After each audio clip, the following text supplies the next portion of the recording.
If you go ahead and ask a ton of people, what do you think is the best fighting game of all time? Many will answer Street Fighter 3 Third Strike, and even though I've been a huge fan of fighting games all my life, I never got good at any retro titles because I started to take the genre more seriously with games like Dragon Ball FighterZ, Guilty Gear Strive, Street Fighter 6, and so on.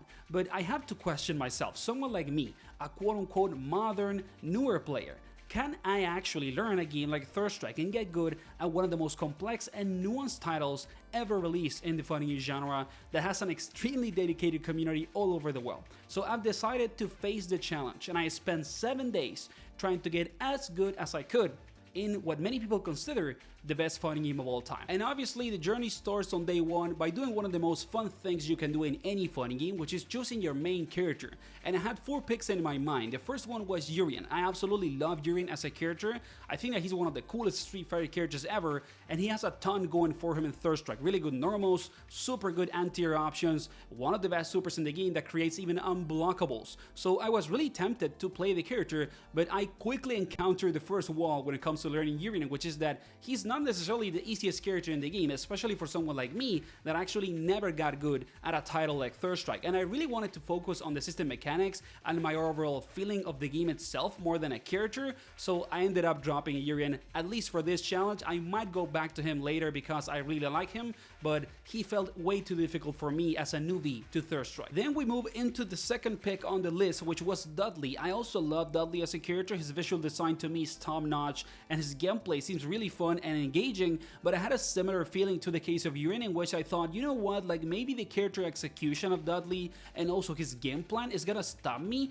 from learning Third Strike as fast and as efficiently as I can. By this point, I feel like maybe I was thinking too low of myself with, my reasoning to not pick these characters, but this was also a reason as to why I didn't end up playing Dudley. And now we jump into the third character on the list, which was Alex, and I really thought that Alex was gonna be the pick for me because I love hybrid characters, like Rappler mixed with Brawler. I like his visual design, his moveset, and I don't care that many people consider him weak in comparison to other characters in Third Strike, but after trying him out, I just couldn't feel like playing a charge character. I just didn't want to engage with the charge motions while I was learning the game, so that made me kind of like put him to the side. But I'm still super excited for Alex on Street Fighter 6, and I'm for sure gonna go back to Third Strike and try Urien, Dudley, and Alex because I love the characters, but I ended up playing, yes, Ken. I know, I'm kind of like a basic bitch because of this pick, but I'm a huge fan of Ken. Like, Ken was the character that I played when I was a kid,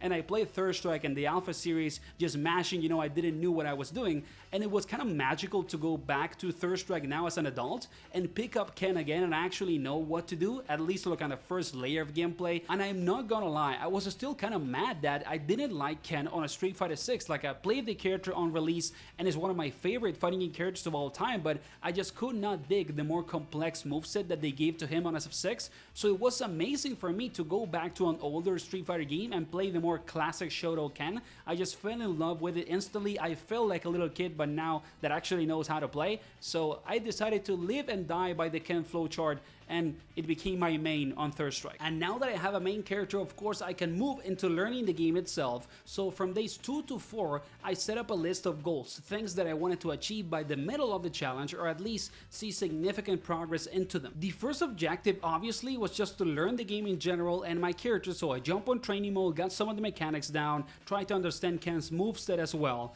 Then I played online, casual, and ranked to get a feeling for the pacing of the game and the neutral of Third Strike in comparison to maybe other fighting games I've played in the past.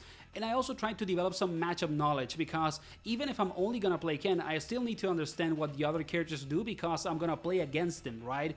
And in sum to all of this, I also tried during the first few days to develop my Ken, to try and understand why Ken is considered a strong character in this game. So I learned more about the character, and I also saw some guides online. So you want to be a low-down, dirty, good-for-nothing Ken player? That's a good choice! And understood that at the end of the day, Ken is considered strong in this game because, one, he has really good mid-range buttons, like his far heavy kick and his sweep seem to be really strong. He also has high damage combos that are easy to hit confirmed thanks to his target combos, his SL3 super, and more. And at the same time, even even though he doesn't have the craziest mix-up in the world, his overhead, the possibility of using universal grabs, and his target combos and other stuff that is very simple but strong and effective is enough to open people up in Oki and up close. So I tried to get all of that down, and to be honest, my Ken got better and better taking into account all of this during days 2 to 4. And then the other two goals that I had in mind that I wanted to achieve in parallel to what I just talked about were connected to parry. I wanted to be able to parry consistently and add it to my gameplay because I know that the third strike parry is one of the most iconic fighting game mechanics of all time, and it gives its identity to this entry in the Street Fighter series, and it's also quite a strong mechanic, to be honest. Like, it's really important if you actually want to get good at this game. So I tried to learn parry every single day. Like, I lab parries on training mode, and I also tried to incorporate them into my gameplay, both in the air and in the ground. And then the last goal, also related to parry, is that I wanted to be able, by the end of the challenge, to say that I did the Daigo parry. Even if I did it only as kind of like a training mode sequence or in some sort of like combo trials or something, I wanted to be able to say that I spent a week learning third strike and I was able to get the Daigo parry at least once. So I also practiced every single day at least a bit, and I was actually able to do this because there's a combo trial mod that you can install into the third strike version that Fightcade has. So we were trying to do the Daigo parry live on stream every single day, and I gotta say that during the first 4 days I was trying really hard to get super good at the game as fast as possible, but the amount of crackhead people that you're gonna find playing third strike on Fightcade is crazy, brother. Like, the players are so good, it doesn't matter the rank in which they are in, you're gonna find some of the best fighting game players online in any game playing this shit in Fightcade. So if you really want to have one of the best experiences that you can learn in a game, I recommend you to jump into Fightcade and learn third strike because it feels like magic. It feels like a time machine. You really go into Fightcade and you feel like in the old FGC with people talking trash on the chat and then destroying you online, even if they're like D rank, brother. So yeah, it was a pretty crazy experience, and you can see it with the highlights on the screen. All of these clips are from day 2 to 4, and I was already playing the most crazy people ever. So it was amazing, to be honest. And don't get me wrong when I say that they talk shit or whatever, like, I also found some of the most nice people ever in a fighting game online playing this game on Fightcade. And then by this point in time is where things get really exciting, man, because in the first 4 days I was sweating my ass off trying to get as good as I could in the game and really fast, and simultaneously I was practicing the Daigo parry every single day, at least 20 to 30 minutes. But by day 5 I decided to do a stream only practicing the Daigo parry, nothing else. I was streaming for over an hour and I was saying on the stream, like, I'm feeling it, I'm gonna get it today. And then on day 5, this happened. Come on.